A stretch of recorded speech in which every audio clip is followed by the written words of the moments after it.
अब धोया हुआ पुष्प,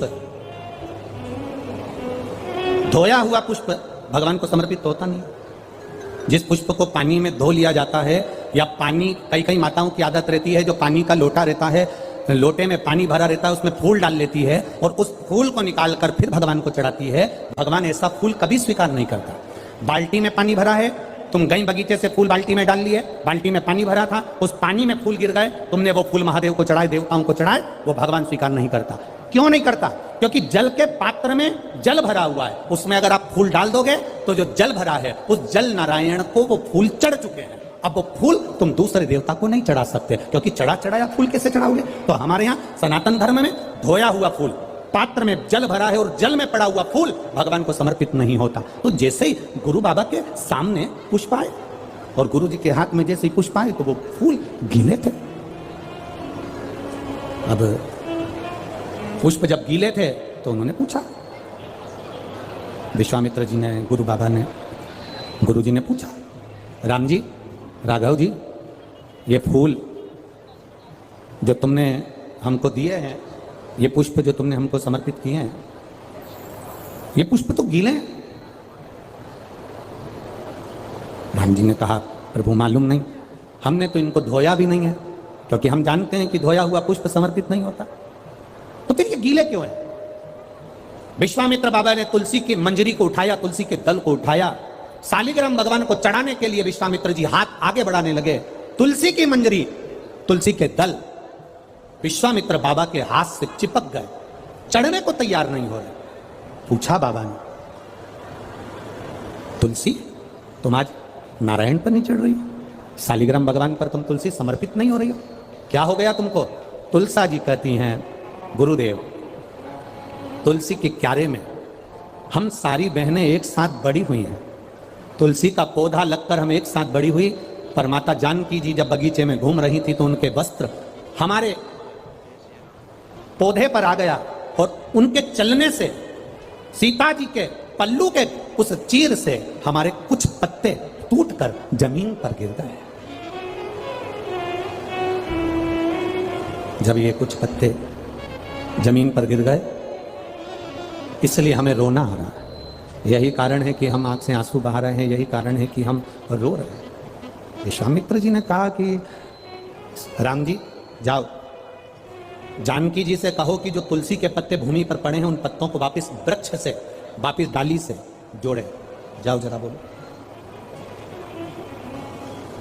जानकी जी सूचना गई मां जानकी के पास, तुमने जो, तुम्हारे चीर से, तुम्हारे वस्त्र से जो तुलसी के पत्ते गिरे हैं उनको जोड़ा जाए। जानकी जी कहती है कभी नहीं हो सकता, ये भूतो ना भविष्यते,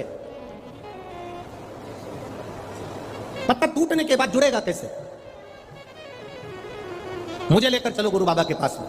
गुरु विश्वामित्र जी के चरणों में जानकी जी निवेदन कर रही हैं हाथ जोड़कर, बाबा गलती हो गई मुझसे, पर पत्ता नहीं जोड़ सकती, पत्ता नहीं जोड़ सकती। बस वही दिन, हफ्ते में केवल एक दिन ऐसा होता है जो तुलसी के क्यारे से तुलसी के दल को नहीं उतारा जाता। ये वही दिन है, रविवार का दिन, केवल एक दिन, जिस दिन मां जानकी जी ने विश्वामित्र जी के चरणों को दंडवत कर कर कहा, गलती हो गई, क्षमा कर दो। विश्वामित्र बाबा ने उस दिन शालिग्राम बाबा पर तुलसी का दल नहीं चढ़ाया। हमारे आज भी वो दिन रविवार का आज तक गिना जाता है, इसलिए रविवार के दिन तुलसी का दल नहीं तोड़ा जाता, इसलिए तुलसी के दल को तोड़ते नहीं है। जो नीचे पड़ा था, जानकी जी के पल्लू से जो दल नीचे गिर गए थे, जो तुलसी के पत्ते नीचे गिर गए थे, बाबा ने राघव जी को भेजकर वो पत्ते बुलवाए और वो पत्ते, वो तुलसी के दल शालिग्राम भगवान पर चढ़ाए। इसलिए रविवार के दिन जो पत्ते गिरे रहते हैं उन पत्तों को हम भगवान को समर्पित कर सकते हैं। 2 दिन पहले के, 8 दिन पहले के समर्पित कर सकते हैं, पर रविवार को तुलसी का दल नहीं तोड़ा जाता। ये इतना विशेष महत्व हमारे सनातन धर्म की पूजन पद्धति का है, इतना विशेष।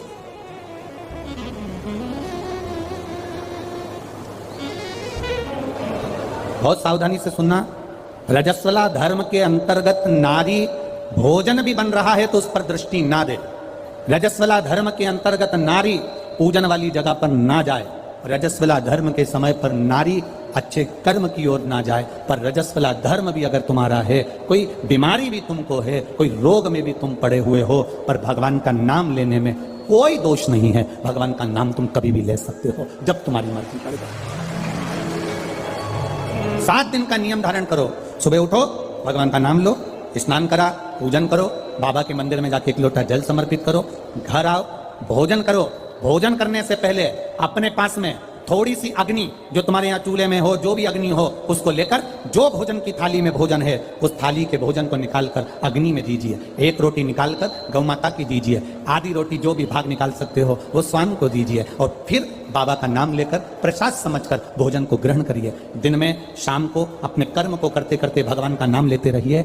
जैसे ही प्रदोष काल आए, शाम का समय आए, भगवान देवाधिदेव महादेव का स्मरण कर कर 1 दीप दरवाजे के बाहर लगाओ और बाबा का भजन करो। 7 दिन जो नियम धारण करता है, 7 दिन में किसी न किसी रूप में मेरा महादेव आकर एक बार दर्शन जरूर देता है, ये निश्चितता। पर उसमें हमारी पवित्रता होना चाहिए, उसमें हमारी पवित्रता हो, उसमें हमारी पवित्रता का भाव हो। हम पवित्र भाव से, शुद्ध भाव से हम भगवान का भजन। हम तो यहां तक कहेंगे, ये पार्थिव शिवलिंग का आप लोग निर्माण करते हो ना, जितने लोग भी पार्थिव शिवलिंग बनाने के लिए बैठते हो, करोड़ों में शिवलिंग बने, तो बनाते बनाते अगर किसी को उपच भी हो जाए ना, अब मैं थक गई, मैं नहीं बना रही, तो ये बोलने से पहले ही तुम जब शिवलिंग बनाओ और बनाते बनाते तुम्हारे शरीर में ऐसा लगे कि अब मैं थक गई, किसी से मत बोलो कि मैं थक गई, अब मैं नहीं बनाऊंगी, ये मत बोलो मैं थक गई, ये मत बोलो, या ये मत बोलो कि अब मैं तो नहीं बना रही, अब मैं थक गई, तू चल रही क्या मेरे साथ वापिस, ये भी मत बोलो। आपसे नहीं बन रहा शिवलिंग बनाते हुए, आप बस उस शिवलिंग को बनाकर हाथ जोड़कर बाबा देवाधिदेव महादेव से प्रार्थना करिए, भगवान शंकर से निवेदन करिए, भगवान शिव से प्रार्थना कर कर बाबा से विनती करो, बाबा आपकी कृपा से जितना बन सका मैंने आपके शिवलिंग का निर्माण किया है, बाबा ये आपकी करुणा या आपकी उदारता या आपकी दया है जो ये मैंने बनाया, ये आपकी कृपा से, आपकी दया से, आपकी उदारता से मैंने निर्माण किया है बाबा। ये उनसे निवेदन किया है, ये उनसे प्रार्थना करें।